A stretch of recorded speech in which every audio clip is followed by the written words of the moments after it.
Welcome to a Sunny Side Up Life podcast, a show for the woman who is ready to live an abundant life full of freedom and positivity. I'm Sammy Womack, and I'm on a mission to help you break free from survival mode, gain financial freedom, stay motivated, and focus on what matters most. Join the movement, and let's start living on the brighter side of life together. Hey guys, welcome back to part 2 of my takeaways from the Rise conference. If you haven't listened to part 1 yet, you can definitely listen to them out of order, but I will kind of give you a quick summary. So last week I shared about my takeaways from Rachel Hollis's Rise weekend conference that I went to in Dallas, and basically I had to split this up into 2 parts. Wasn't my original intention, but we talked for about an hour last week, and I only covered day 1. So I didn't want to rush. I didn't want to short you guys on all of the takeaways that I had from day 2. So we just kind of last minute decided to break this up into 2 parts, and here we are. So if you haven't listened to part 1, definitely go back and listen to it. It was so good. Obviously, it was an hour long. There was so many great takeaways from day 1, but we are here to talk about day 2. So we talked about on day 1, owning your past. So on day 2, we talked about owning your future. And I love the way that they included owning your past or future, and it's not, and Rachel talked about the reason why they called it that and the power in, hey, this is my past, this stuff happened to me and I'm going to own it. And the same thing about your future. It's basically about not apologizing for the dreams that you have in the same way that you would not apologize for the traumas that you've been through or the accomplishments that you've achieved in your past. You're not going to apologize about your future either, right? You're going to own it. This is your life. This is your calling. These are your goals. So own it. No one has to live this life except you, right? And it was so great. And I think I actually cried more on this day, on the Owning Your Future day, than I did the past. Maybe, I know that the Owning Your Past was so powerful, especially the stand up for your sister and the elephant story. And if you're completely lost, then go back and listen to part 1. But those were such powerful moments in day 1. But even with those, day 2 was still more crying for me. Maybe because I've been in counseling for almost a year now, and I feel like I have worked through a lot of my past stuff, and it's now my future that scares the hell out of me, to be completely honest. So I'm kind of like, okay, yeah, I'm good with the past stuff. Doing okay in the present. The future stuff is really big and scary still. So for me, that was kind of the hard part for me. I don't know. Both might be hard for you. You might be like, future, I can't even deal with the past yet. And, but so let's see. What do we talk about? First of all, on day 2, Dave Hollis got up there, Rachel's husband, and spoke first. And I was so excited because he didn't speak at all on day 1. And I was like, okay, I know Dave is going to come out and speak. And he came out and just hit the nail on the head with his speech. So my friend Megan and Bridget and I were, we went back to the hotel after day 1. And we were talking about how we were so excited and we had all these great ideas. But what about when we get home and reality sets in and you're not in a room full of 7,000 motivated, excited women, right? And you go back to husbands who are doubtful of these new ideas that you came home with, or kids that need you, right? kids that are like, don't really care that you have this new morning routine that you want to do, or that you have these new goals that you're trying to achieve. And then everyone else in your life, your family, your friends, your coworkers, your neighbors, whoever, you have all these people, and all these things that are going to get in your way. And that's exactly what we were talking about when we went back to the hotel after day one, and we went out to eat after day one. And then, we show up day two, and this is exactly how they start the conference. And like I said last week in part one that this conference was so purposely organized, and just it was a genius. Like the design was genius of how everything was orchestrated and put together, and it was just amazing. So we're just like, what? Like, just hit the nail on the head with this topic right out of the gate. And we talked about, first of all, the things that are going to get in your way. This is what Dave talked about. He said, someone will get in your way that loves you. And so for a lot of us, this means maybe our partner. And he told this whole story about how he was so scared when Rachel first got started with everything she's doing. He thought, he didn't want her to fail, and he didn't want her heart to get broken. He didn't want her to embarrass herself. He didn't want, all these things. And he was trying to stop her from achieving her dreams and chasing her goals and, all those things. But he was actually, in his mind, doing it out of love. And I think that's what a lot of us experience, is sometimes it is the person who we love most who is kind of holding us back, or not really holding us back, but trying to stop us, getting in our way, right? And they are doing it out of love. And that's what he was explaining. Like, from the husband's perspective, I think that was such an important conversation, because he was saying, I did love her more than anyone else. I do love her more than anyone else. And I was terrified of her succeeding at her dreams, because, if she is becoming this great person, it only is going to highlight his inability to reach his own potential. And that makes him uncomfortable, right? And I think a lot of us women have experienced this from our partner. And it's not in a hateful way. It's just in a, gosh, well, what if when she becomes this great new person, she's too great for me? She outgrows me.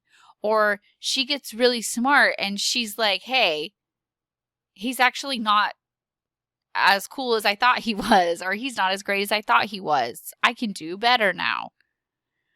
Or you just shine so bright that you make his achievements look like nothing.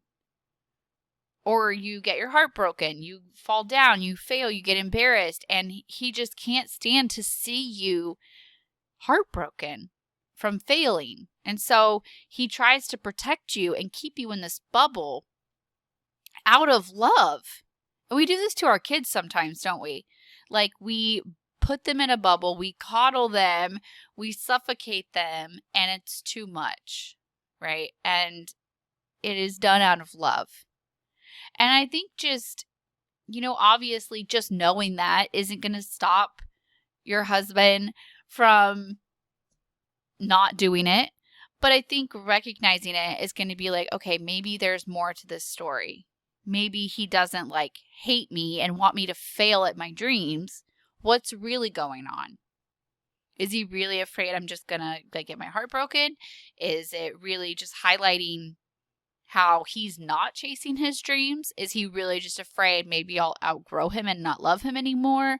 What is it? What's going on? And that way you can move forward with, bringing up the conversation, easing into those hard conversations, and just, dealing with it the way you know how to deal with your partner more than anyone else does. You know things to say, right? But I think just kind of recognizing that that could be what's going on. It's so, so important.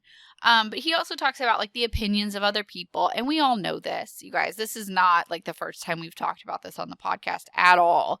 But the opinions of other people. And we experience this with every single part of intentional living, right? Like budgeting. Oh, that'll get you all kinds of opinions from other people. Minimalism, eating healthy, being intentional with your time, just whatever it is, you're going to get the opinions of other people no matter what you do in your life. So we're no stranger to that here on the podcast. But I thought it was so important that he brought that up. Number 3, he talked about fear, that fear will get in your way. And I love this because this is one of the topics that really hit for me. And this is something that I'm personally going through. My word for 2019 is trust, in use of being the opposite of fear, because I ended 2018 with daily anxiety attacks. I mean, just living in fear of everything. Driving was giving me an anxiety attack. Anytime my kids would make any loud noise, it would trigger an anxiety attack. Like everything would just had me on edge. And just little tiny fears that piled and piled and piled. So anyway, I took that fear and I flipped it to what's the opposite: trust. I needed to trust. So this was a very influential part of the day for me. And he talked about being scared of chasing something different. And this was something that was really hard for us on our debt-free journey. This might be something that you relate to or have experienced or are experiencing, is you are chasing something so different than what you've known, something so different than what the majority of society is doing, something so different than maybe what you intentionally planned your life to look like. And that's really scary. Different is scary. Change is scary. And that fear will stop like the majority of people. I would bet on like 95% of people will just give up there. Well, it's scary. So we're just going to not do that. Right? That's something that's scary to me. All of the goals and dreams that I have. I mean, it's different. A little scary. That kind of just stops me sometimes. That kind of holds me back a little bit, right?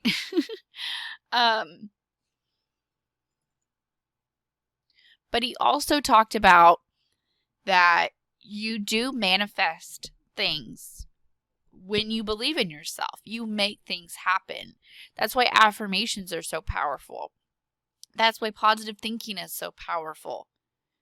That we are very, very powerful beings. And that we are capable of some extraordinary things. And the things that we are able to manifest into existence by simply believing that it's going to happen.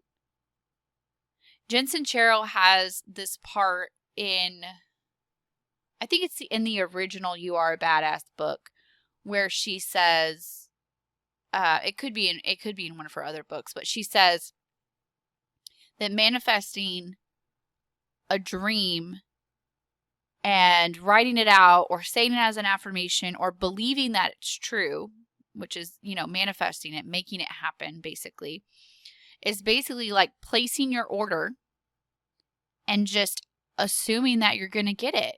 When you go to a restaurant and you order your food, you expect to get what you ordered, right?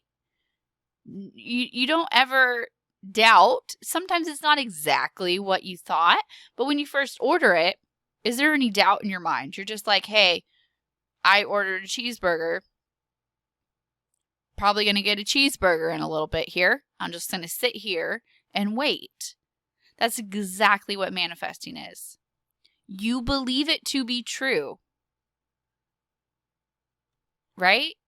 Without a doubt, it's going to happen. And he talked about how powerful that is. And I'll talk in a minute about the exercises that they had us work through into, turning your dreams into reality. He talked about the fear. Another part of the fear is that you kind of protect yourself in case it doesn't work out. And I see people do this time and time again with their money. They will, which we did the same thing, so I'm not like hating, but what we did was we decided like, okay, we're done with credit cards, but let's just keep them in the drawer just in case. Just in case it doesn't work out. This like new idea is really silly, and we freak out and like we actually need our credit cards. Let's just keep them in the drawer. Even though we're going to say we're done, you give yourself that net just in case, right? Because you're like, this new living debt-free life probably isn't going to work out. So you should have a backup plan. That's fear. When we know in reality, like there is a healthy way to kind of have a backup plan, but be safe, like an emergency fund. That's not a loophole. That's not a sneaking out the back door. That's a legit like, hey, I'm protecting myself. I'm doing it the right way. I'm not living out of fear. I'm actually being proactive. There's a difference, you guys. There's a difference. And, when you say you're going to do something, like say it, declare it. Don't give yourself that sneaking out the back door option. And I see people do this all the time. They're just like, they don't want to declare their goals. Because why? Because how many times have you declared your goals and then flaked out? I see so many people, they're like the first couple weeks of January, I'm going to do this, I'm going to do that. And then they flake out and they quit talking about it.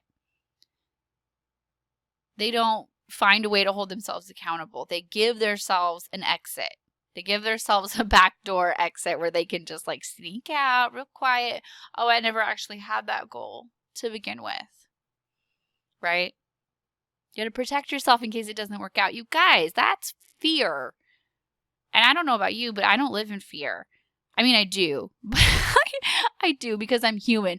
But I will not bow down to fear, I guess, is what I'm trying to say. That is why I will post my goals every single month. Even though a lot of them are the same. Drink water. Get the next work project done. Spend time with the kids. But those are my goals. And to me, I'm like, hey, if I declare that I'm going to drink water, guess what? I'm going to drink water. I'm not going to protect myself in case it doesn't work out. I don't live that way. Right? So 4, he said, think differently with your relationships about things like the media, your calendar, and your food and exercise. So he says with the media, which I've probably said this before too, this is exactly the same way I believe. Don't consume things that don't serve you. So I will, I say this all the time. A lot of people talk about, they scroll through Instagram and they're just suddenly like annoyed and frustrated and discouraged, uninspired. And I really don't feel that way on my Instagram. I'll be completely honest. I don't feel that way. I love Instagram because the people that I follow, the businesses I follow, the random art pages that I follow, the random design pages that I follow, whatever, the celebrities that I follow, they all bring me joy, or I don't follow them. If I do follow them and maybe like I love their posts, but their stories annoy me or something, or I catch myself kind of being snarky, I mute their stories. They don't know if I've muted their stories. I don't have to tell them. I don't want to hurt their feelings. This is about me. This isn't about like starting drama or anything. If it's someone, Instagram isn't as bad, let's be honest, because the majority of us, our aunt, our grandparents, our whoever, our old friends from high school, a lot of them we like, I don't know about you, but I don't really follow on Instagram, but I do follow them on Facebook. I don't know why it's like that, but it is. So I don't get on Facebook as much. I usually will check my group, my private group that I have. I'll check my notifications real quick and I jump off. That's it. I don't scroll through the crap because it doesn't serve me. And if someone is really, really bugging me, I will completely hide them. If it's someone who I can't, I'm doing air quotes, can't unfollow for family reasons or social reasons or whatever, you're not trying to hurt anybody's feelings. You're not trying to start drama. Simply just hide them. And then they don't know that you've hidden them. You don't hurt anybody's feelings. You're still technically friends with them on Facebook. And you don't have to see their crap every day. Right? Win-win. And the same goes for the apps I have on my phone, what I consume on TV, things like that. I don't watch the news. I do not watch the news. I don't have news apps. I have the Weather Channel app because that actually pertains to me. And I still stay pretty in tune with the news one way or the other. The people that I actually care about their opinions, I see things on Instagram. I see when there's natural disasters or just really terrible things, like tragedies that happen. The big important news I still hear about without watching CNN or Fox News, without having the apps, without having the stupid news alerts pop up, without reading the ridiculous local news. I mean, I just can't take it all day long. All the negativity in my face. I don't have to know about all these terrible things that happen to children and all these other things. You guys know. Not going to get into it. It doesn't serve me, so I don't consume it. Hilarious memes serve me. They make me laugh. Let's be honest. I'll follow them. I follow a lot of nostalgic, 90s, early 2000s pages, for music, movies. It makes me nostalgic, and I love remembering what Cher wore in Clueless, right? That makes me happy. Only consume what serves you. Your calendar. Think about your relationship with your calendar differently. Are you running your calendar or is it running you? Oh my gosh. Are you running your calendar or is it running you? If you are busy, I'm not anti-busy at all, but if you're busy, do you want to be busy? If you're having a lot of down days at home, do you want to have a lot of down days or not? And, how can you adjust it one way or the other? Because for me, I don't mind our girls being involved in activities. I don't mind taking them most of the time. I'll disclaim that. Most of the time, I don't mind. We encourage them to be in a couple of activities at least. We are part of a homeschool group. We have things going on. We encourage our kids to get involved in things. And we do that intentionally and purposefully. There we go. And the times that we have downtime, we intentionally have downtime. We choose that. It's like so many people made so many comments when we first bought our boat about how just little jokey, snarky, how much will you actually use it? Blah, blah, blah, blah, blah. You guys are so busy. You probably never go out in it.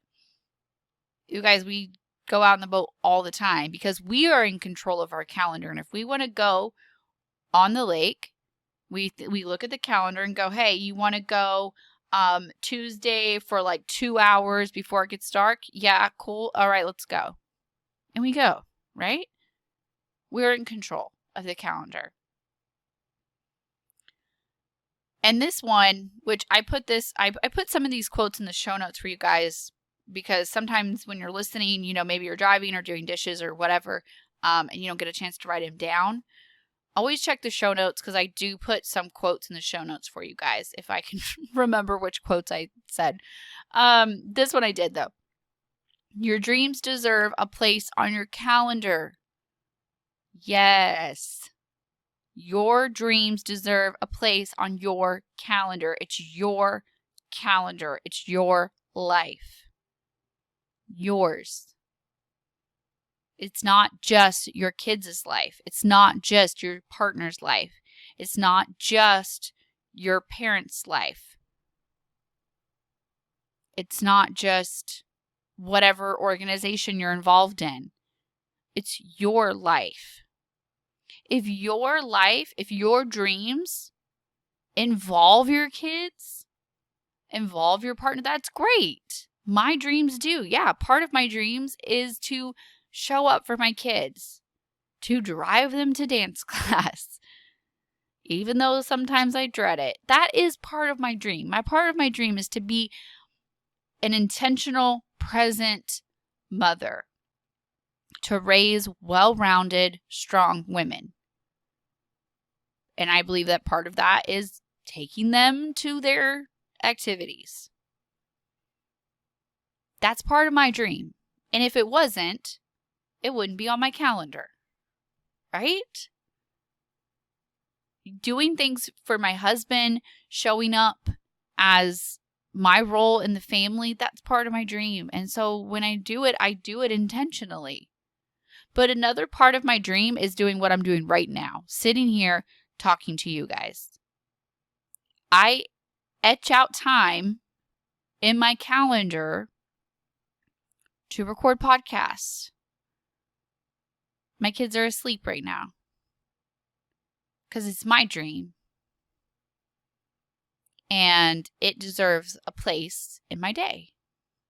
It's that simple, you guys. And that looks different for all of us, but that's okay. It can.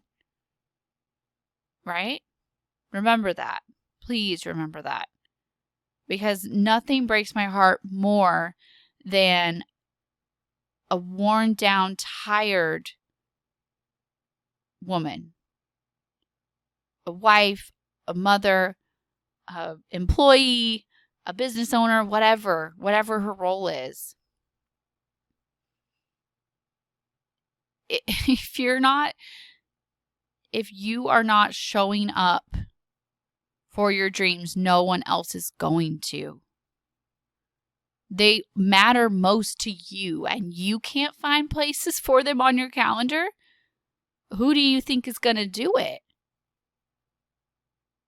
Right?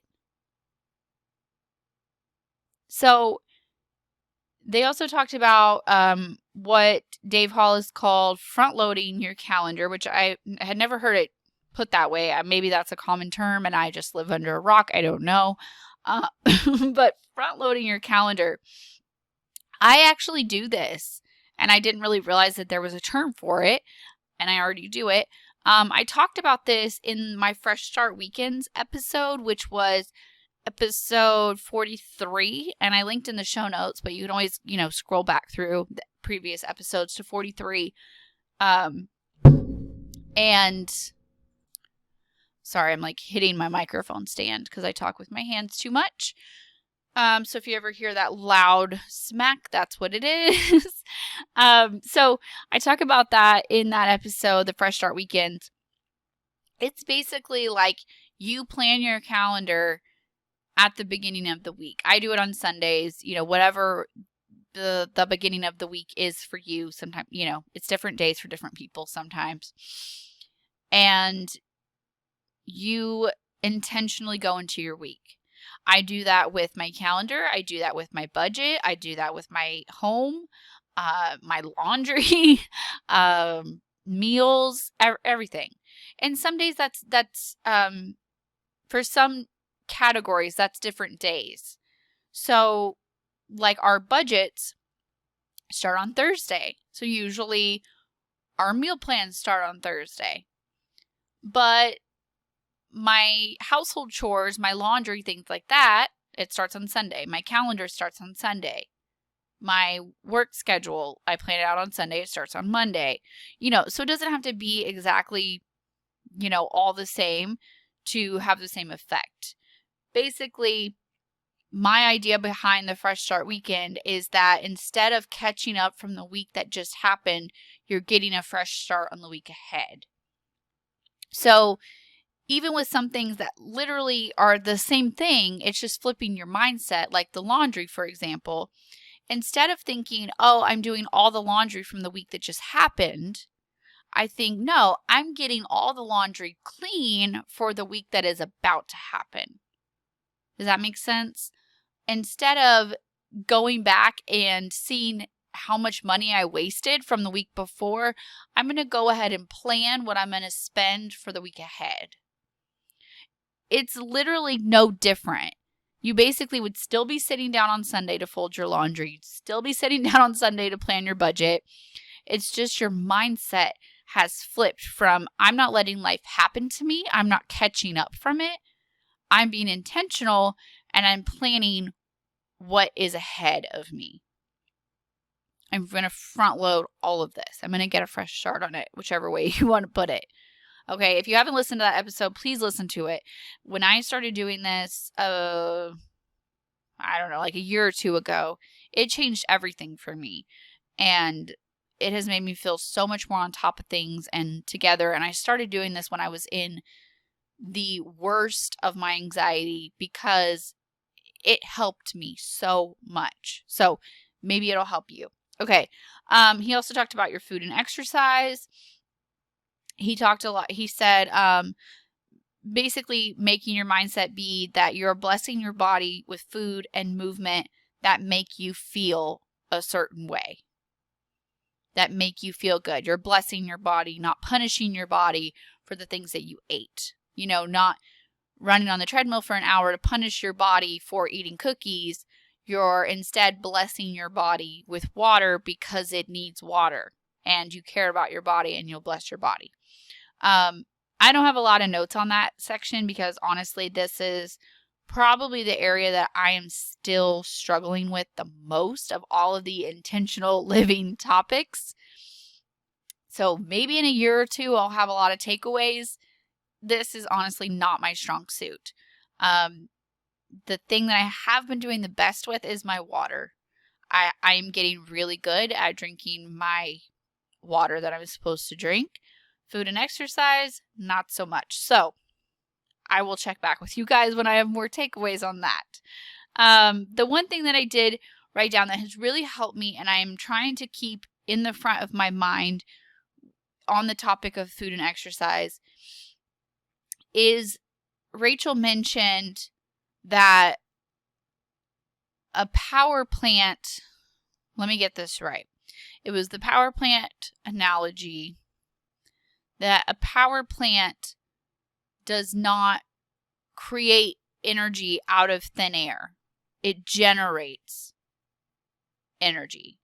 So you don't just stand still, basically, and get energy. You have to move like a power plant to generate the energy, if that makes sense at all. I just wrote down the power plant. The power plant story. Yep, great notes, Sammy. Good job. You guys, there was so much scribbling and crying and like aha moments that y'all are lucky I took notes. It was so much of like trying to be present, experience all of it. Amazing. Let's see. What do we want to talk about next? Next. I think this was about the part where Rachel came back on stage. She was talking about, still more about the future. She said this great quote that I wrote down: "The cost of your future life is your current life." The cost of your future life is your current life. It will cost you doing the work in your current life to get to the future life that you want. And we see this very tangibly in our budgets, in our debt-free journeys, right? But it's true in every aspect, as most things are. If we work hard now, as Dave Ramsey says, what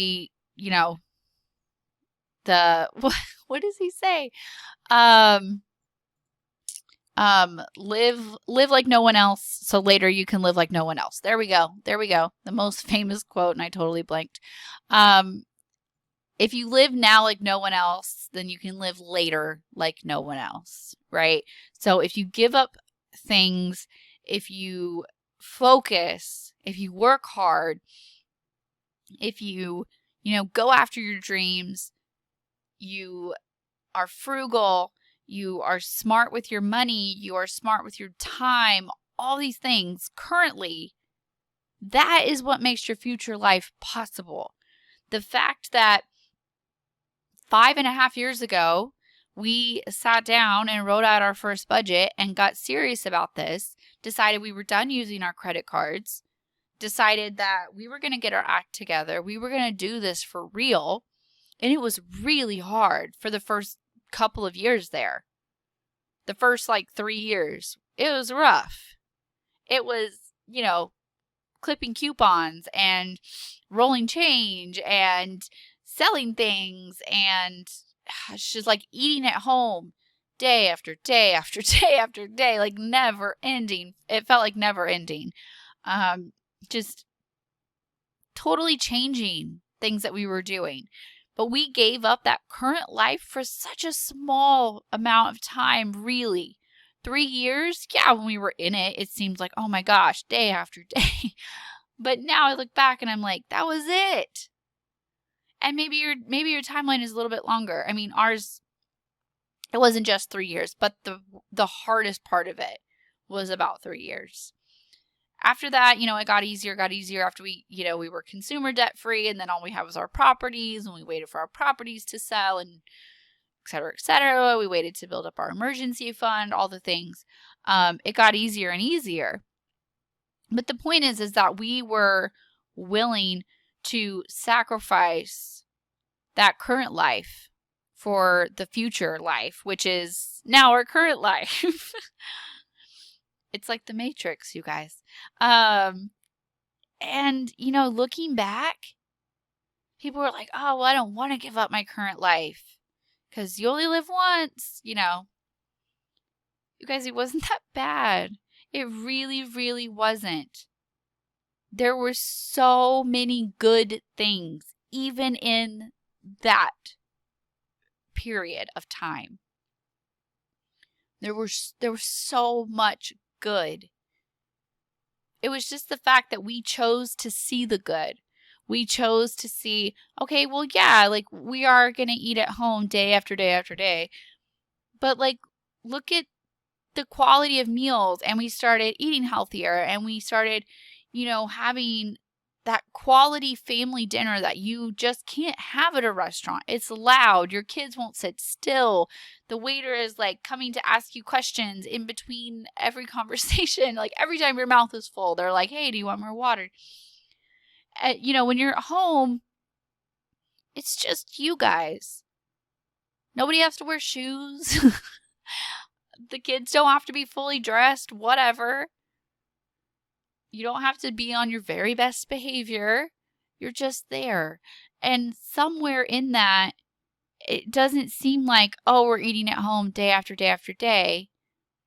It seems like, hey, we're having a lot of family dinners. This is great. It's all about your perspective.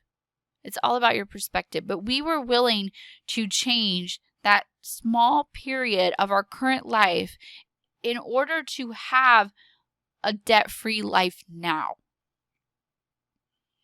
And now our current life is, yeah, we're debt-free, but hey, you know, we're still saving like 40% of our income, right?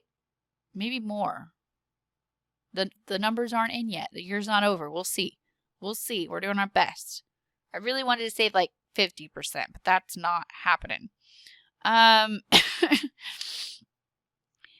But we are willing for our current life to be a little squished in this 2-bedroom, 1-bathroom house. I'm willing for my current office to be literally the corner of my bedroom so that one day we can be in our dream house. I can have a full room for my office.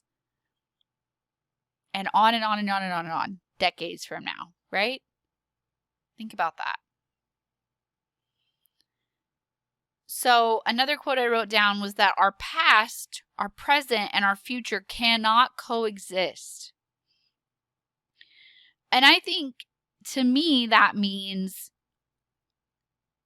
we have got to deal with that crap from the past in order to show up fully in the present and to focus on, you know, what we're doing now fully in the present to be able to get to the person that we are in the future.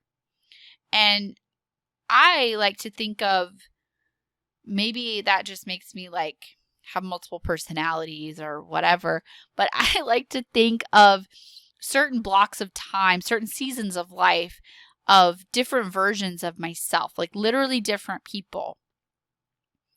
And I wrote this post one time, an Instagram post about 2014 Sammy and who she was. And 2014 was our rock bottom year. It was the year that Isabel was born. It was the year that our credit cards were maxed out for pretty much the whole entire year. It was towards the end of the year was when we started budgeting. So 2014 was a rough one. But you wouldn't have known it from the outside. And so I wrote this whole post. You'll have to go back a little bit if you want to find it, of June and I on the tire swing at her 3rd birthday party. And I was like, you know, if 2014 Sammy could tell you this and that. And so I think of her as her own person.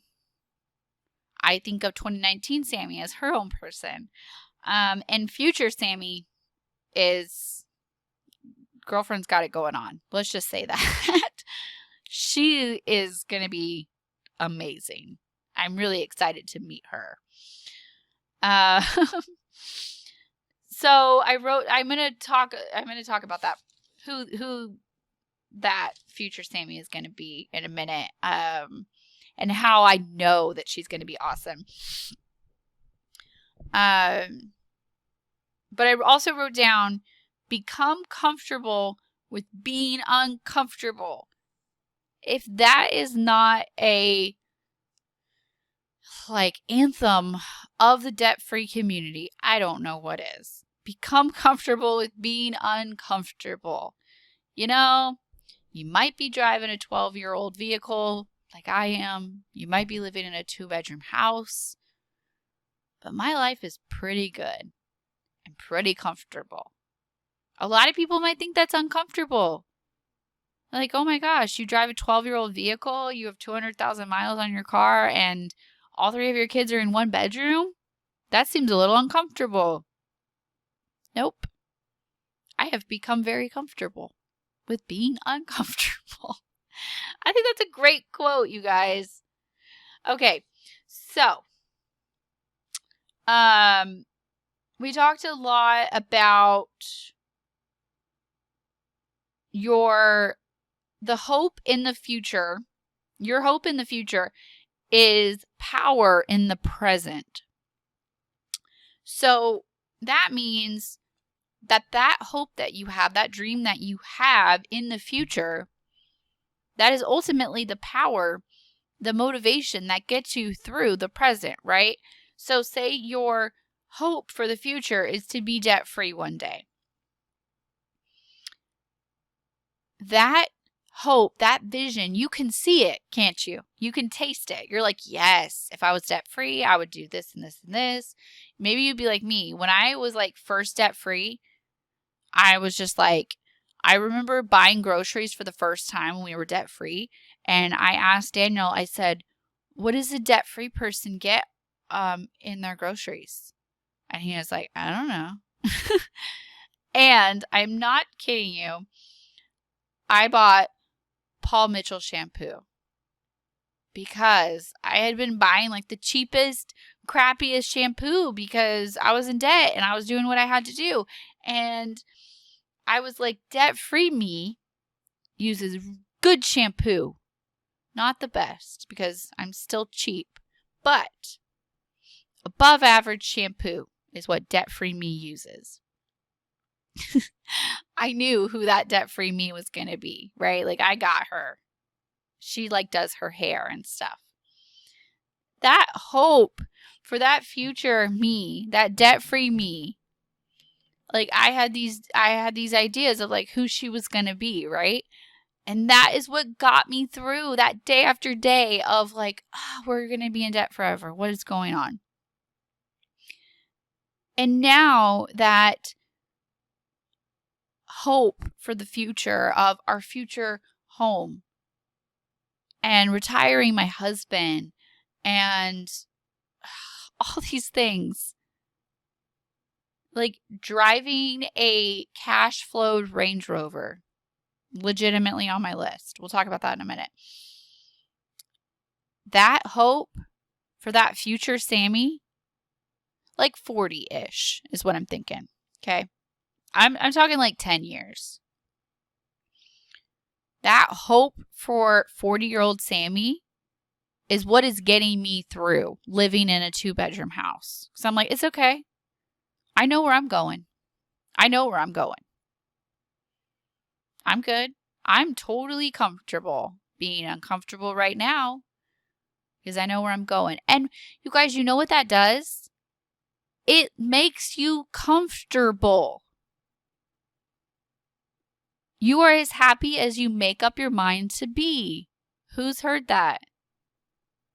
And somehow you end up hopeful for the future, but also super content in the present.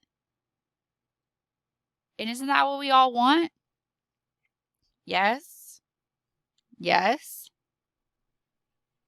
All right. Let's talk about setting the goals, okay?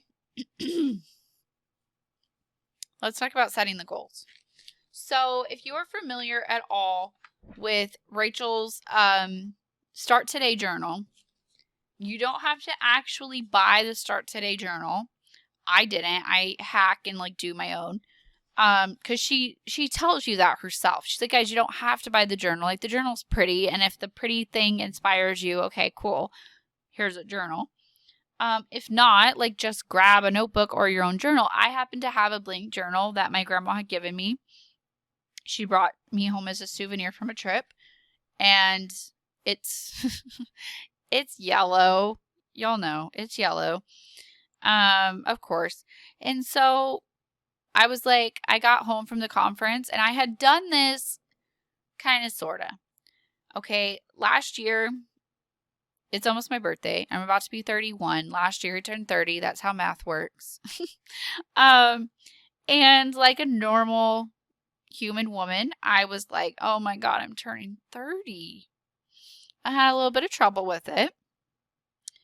And so I thought, okay, I'm going to do this little thing, whatever Rachel Hollis is talking about. And I'm having a nervous breakdown over here. I'm turning 30. I'm having these terrible anxiety attacks. Please, somebody fix this. And so I started kind of doing this. And then I kind of flaked out. you know how it goes sometimes. I'm human. And so what I did was I wrote my 10 dreams for myself 10 years from now. And it worked out perfectly because I was turning 30 and I love even numbers. And I was like, okay, well, 40-year-old Sammy, 30-year-old Sammy's having a little bit of a rough patch here. I'm cramped in this small house. I am having anxiety like out of nowhere over the silliest things. I'm just totally overwhelmed. I really don't like the fact that I'm 30. Okay, let's fix this. So what helped me was I'm doing this because 10 years from now, my life is going to be epic. And then I connected the dots. And that's what really, really helped me, you guys. So I thought, 40-year-old Sammy, what does she look like? Where does she live? What is her days? What are her normal days consist of? What does she drive? What does she dress like? What does she do for fun? All these things. And I went from there. And yeah, I was a little messy at first. I scribbled a lot. I wrote a lot of things out in my power sheets. And I came up with my 10 things, my 10 dreams for 10 years from now. And you have to write them like statements that are already happening, okay? So you write them in the present tense, okay? Like, for example, mine. I drive a Range Rover. And it's the manifesting. It's the placing the order to the universe or God or whatever you want to call it. And saying, hey, God, I drive a Range Rover, right? And God's like, yeah. 40-year-old you? She's got it going on because 30-year-old you, she put the work in. And yeah, you do drive a Range Rover. And I'm like, cool, thought so. And that's the way it works. Except you do that 10 times. And I'm like, yeah, you know, and I'm the main income earner for our family. Cool. I've written a book. Awesome. I've done a lot of cool things. And that's how it works, you guys. And you don't have to tell everybody every little thing. I'm not going to tell you my entire list. You don't have to tell anybody. Who cares if it's embarrassing? It doesn't matter. What matters is that you know what you're working towards. You're placing your order. You're placing your order and you're expecting it to show up. You're doing the work. So then I work backwards. So this is exactly what I did at the beginning of 2019 when I was filling out my 2019 Power Sheets goal planner. And you guys will see me do this again when it changes into a new year again. So I took my 10 dreams, what they were. They are slightly different from what they are now. That's fine. It just, you know, they're basically the same. And I connected the dots backwards from where I am now to where I want to be. And then kind of, you know, went backwards from where I want to be. And I thought, okay, well, if I want our net worth to be $1 million, how do I make that work? And so then I just went through all the prompts that are in the Power Sheets, which is why they're amazing. And I have a whole, I don't know, blog. I think it's a blog. Podcast, blog, probably both. On how I set my 2019 goals. And I connected the dots backwards. And then I do the little steps. Okay, well, if I want to have $1 million net worth, then we need to be living on like half of our income. We need to be super serious about saving. We need to be, you know, maxing out the 401k, doing all the things, making sure we stay debt free. If we are going to get a loan for a house, we need to make sure that it's something that we can pay off in X number of years. You guys get the idea, right? If I want to, in 10 years, be a present mother who has strong teenage women as daughters, what do I need to do to connect those dots to the little girls that I have now? What can I do in the next 10 years that will make them strong women that I have a great relationship with? Okay, and connect the dots in the middle. That was so, so helpful to me. So in the Start Today journal, you basically, you do these 10 things. You write out these 10 things, your 10 dreams for 10 years, like they've already happened, like it is present time. You write them every single day. And you also write 5 things that you are grateful for, which I just started doing this part after the conference. I didn't do this originally. And it's been interesting. Honestly, I had been kind of doing my gratitude as like a mental, like why I would like meditate or have quiet time. I would try to consciously think about things that I was grateful for. But it is much more powerful writing. Everyone says that. Statistics show that. And so I'm like, hey, I'm going to try this gratitude writing instead of just thinking it. And it's been really fun. So I write 5 things that I'm grateful for. And the way Rachel recommends doing it in her journal is 5 small things that have happened in the last 24 hours.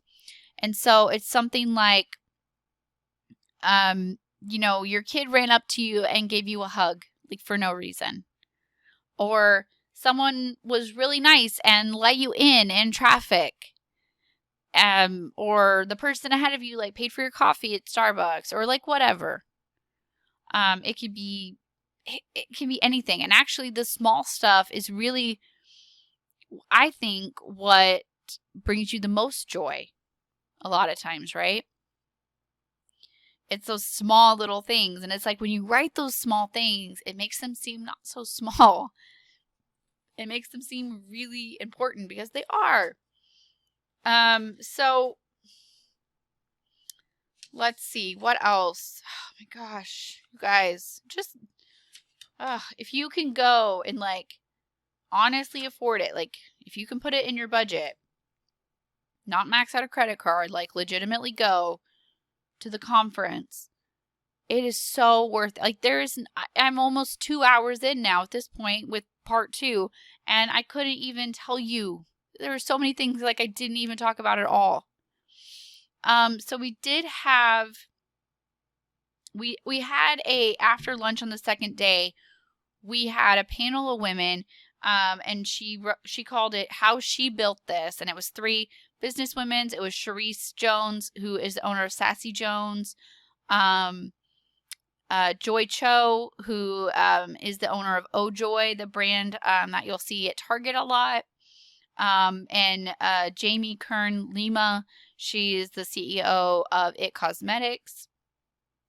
And they were great. Like, I started following all 3 of them on Instagram. I hadn't before. They're great. They're so fun to follow.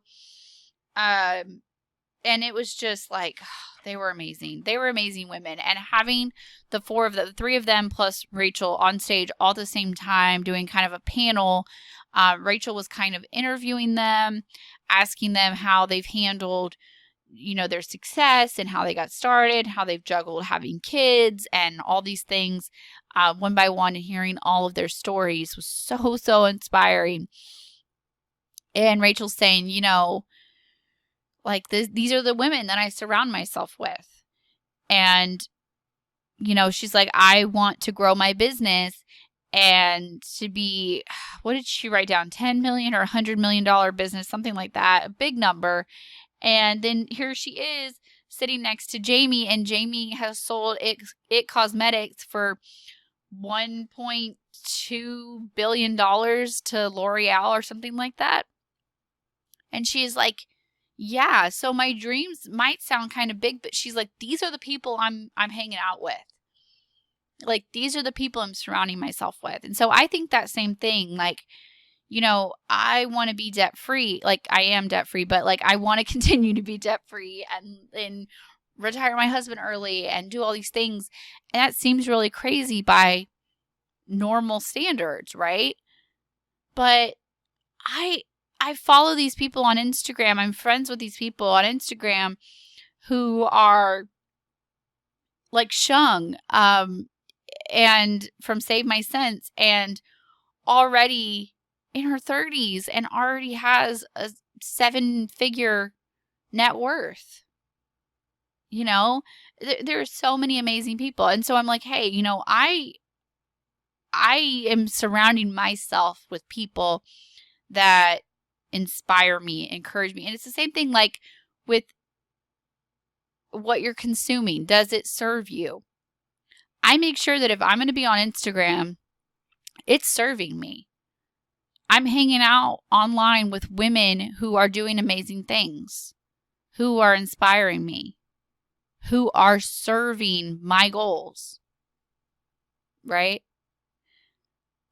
So I wrote down a couple of quotes. I really didn't write down a lot of notes during the panel because there was just so much going on with the women and such great conversation. And I was just so inspired to just kind of be present in the moment of like these amazing like CEOs, women, like business owners, wives, mothers, like all there. It was amazing. So I have this quote from Jamie Kern Lima, who said, "It doesn't matter if you're qualified, if you're called." And so she's talking about, you know, with her cosmetics company, she felt like she was called to start her It Cosmetics because of her rosacea, and just she couldn't find makeup to do what she needed it to do. So she decided to make it. And she was like, yeah, I didn't feel qualified. You know, I didn't feel like I knew everything about makeup, but I was called to do this because I knew other women needed this too. And I think that's how a lot of us feel. Like we feel like, oh, we have to have a doctorate degree in whatever it is to be able to pursue it. And that's just not true. If you are called to do something, you don't have to be an expert to do it. Everyone started somewhere. Even the smartest people, even the people who have won Nobel Prizes and have graduated from Ivy League schools and all of these things, there was at one point that they were a beginner. For every person that has 1 million followers on Instagram started with 0. They had to activate their account at some point. You don't have to be an expert in everything. You don't have to be 100% qualified in whatever dream you're chasing if you feel called to it. You don't have to know everything about fitness to start working out. You don't have to know everything about finances to start writing out a budget, to start getting yourself out of debt. You learn as you go. And if you're called to do it, if that's part of your dream, you're going to not do it just because you don't know all of the answers on day one? That doesn't make any sense. And Charis Jones added, it's not what happens to you, it's how you respond to it. And I think that's a lot of what we talked about in part 1 from the Owning Your Past was, you know, we've all been through stuff, you guys. And it's not what has happened to you, it's how you respond to it. And I know a lot of people who will let, you know, one bad day ruin their week. It's how they responded. And maybe it was something that wasn't even that bad that they thought made their day so bad. It's not exactly what happens to you, it's how you respond to it. We've all been through our own stuff. I love that. It's so powerful. You are in control. That's what it means. You are in control of how you respond to life. And we'll kind of wrap with this last quote. There's other stuff, you guys. I want to tell you about the dance party. Okay, I'll tell you this last quote, then I'll tell you about the dance party. Then we'll wrap. All right, stick with me. So the last quote that I wrote down was Rachel's quote that says, "It's time to stop apologizing for who you are. It's time to become who you were made to be. That is everything. That is everything. If you guys have not watched the documentary Made for More, I have linked to it in the show notes. While you're over there on Amazon, if it's free on Amazon Prime, and it's like $4 or $5 if you're not a Prime member, super cheap. You can't go to watch a movie for that much. And then while you're on Amazon, if you haven't already, you guys read her books. Listen to them on Audible because she narrates them herself, which is the best because you get her personality, her tone. It's amazing. It's everything, you guys. It's time to stop apologizing for who you are, for the dreams and the goals that you have. And it's time to become who you were made to be. And that can be different for you than it is me. If you that can involve your money or your health or your family or where you live or whatever it is. If you were called to do it, it doesn't matter if you have all the answers. It doesn't matter if other people say, hey, don't do that because you might fall. You might embarrass yourself. I wouldn't proclaim that so loud. Because what if it backfires? I wouldn't write down those 10 dreams because what if 1 or 2 of them doesn't come true? That'd be embarrassing. Don't apologize for your dreams. If you're just getting started and this seems a little scary,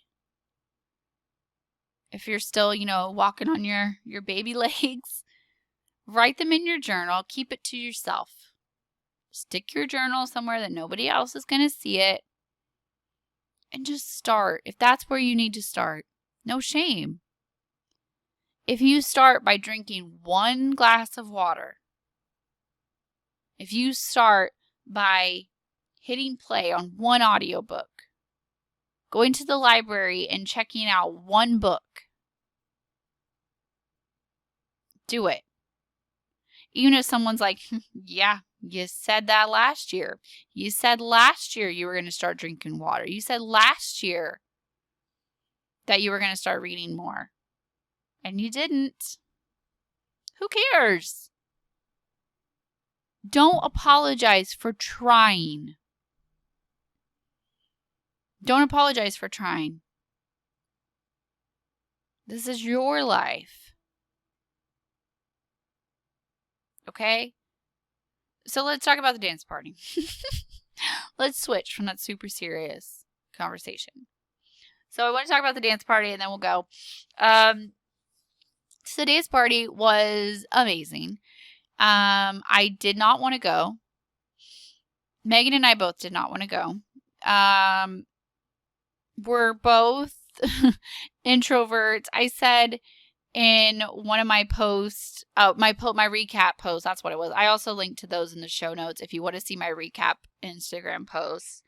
That we're basically just 2 moms who were excited that we saw a 2-story Walmart. Because our first night at the hotel, we went on a run to get stuff for lunch and snacks and stuff, so we didn't have to spend a ton of money while we were in Dallas. And the GPS took us to a 2-story Walmart. And we were both like, you would have thought we were like at Disneyland. We were just like, what? There's a parking garage. What? There's an escalator. This is the biggest Walmart we've ever been to. And we were just like, yeah, okay, calm down. This is a Walmart. So anyway, we're just, we're 2 moms that are amused by a 2-story Walmart. And we are both introverted and this is not our cup of tea. Let's just put it that way. Maybe when I was younger, maybe the college days, yes. But Mama Sammy, not so much. So we're like, we have like a couple hours between when the conference gets done on Saturday and when the dance party starts. Okay, so we go back to the hotel. We purposely planned. We got pizza. We purposely bought large pieces so we could have leftovers. So that was, we made pizza into 2 dinners. So we're literally like got in our pajamas for like the 2 hours that we had at the hotel because I just needed, my comfort. We ate leftover pizza and watched The Lion King. Not like the new Lion King. Like we didn't go to the theater. Like we watched the old one. Talk about a comfort. Like we needed it. And we're both just kind of like, I don't really want to go. Nope, me neither. I don't really want to go. But we bought the dance party tickets. It was an additional like $30 or $40 an add-on. So not everyone went. And we were like, we don't really want to go, but we spent the money and you know what? We're going to be brave. We're going to go. So we go. And the GPS is like, yeah, we're going to downtown Dallas. And y'all, I drive a Suburban. It's a land yacht. It's ginormous. And we're going to downtown Dallas. And I'm thinking like, oh, we're going to somewhere on the outskirts. We're going to have a whole parking lot. Nope. Downtown. There was nowhere to park. We're like, the line was out the door around the corner to get into the club for the dance party. It was just like exclusive Rise people only, but still out the door and around the corner was the line. And I'm like, oh my gosh, where are we going to park? We drove around. We found a spot that was like a handful of blocks away. And we paid $20 for parking. My frugal little brain exploded. We did it. We walked. We were scared. And we did it anyway. And it was amazing. It was empowering. And it was terrifying all at the same time. And we went. And the great thing, the most fun thing was we danced just to our heart's content. There were no guys. Like, how many times have you ever been dancing where it's just girls? It was so fun. And we danced to everything from Spice Girls and Backstreet Boys to Drake and Cardi B and Fancy by Reba and all kinds of fun stuff. And it was great. And I'm really, really glad that we went. I'm glad that we spent the little bit of extra money, that I wasn't a cheapskate for like once in my life, and went. And we pushed our way into pretty much the middle of the dance floor and we danced. And I'm so, so glad that we did. And we just had so much fun. So in conclusion of this like 2-hour recap for you guys is that if you can legitimately afford to go, if it's not in your budget, that's okay. I would still encourage you to watch the documentary, to read the books or listen to the books. It's not the same as the conference because it's just not. I mean, the live event is always, I mean, if you've ever been to a concert, you know that it's not the same thing as listening in your headphones. I was going to say on CD. What decade is this? It's not the same, obviously. But if you can legitimately afford to go, I would go. Like, it was so great. It was worth my $350 whatever dollars that I paid to go. Every dollar. And when I got home, I was recapping everything to my husband and just kind of telling him, some of my favorite takeaways and just, bouncing around excited. And he told me, I'm really proud of you for going. And it was so much more than just the actual, literal takeaways from the conference. It was the experience of, I drove somewhere by myself. I stayed in a hotel with 2 girls that were complete strangers basically before this. I let myself, drive downtown and go to a club downtown and just, do things without my kids, exist on my own outside of being a wife and a mother and a business owner and all the things. I was me. And that hasn't happened in a really long time, for more than an hour, to like get my hair cut or something. And he said, I'm really proud of you for going. And that meant everything to me. Like, that was probably the highlight of all of it, was that he saw that I'm trying and that I'm growing and learning and pushing myself. And I think what an example that sets for him, keeping the bar raised as a partner and not just being complacent and not just letting in our daily life suck, for lack of a better word, and setting a good example for our girls and, learning so I can pass my takeaways on to you guys, and hopefully the trickle down this will affect your life, and this will affect your kids and your family and friends and everyone, right? But for all of that to happen, I had to show up.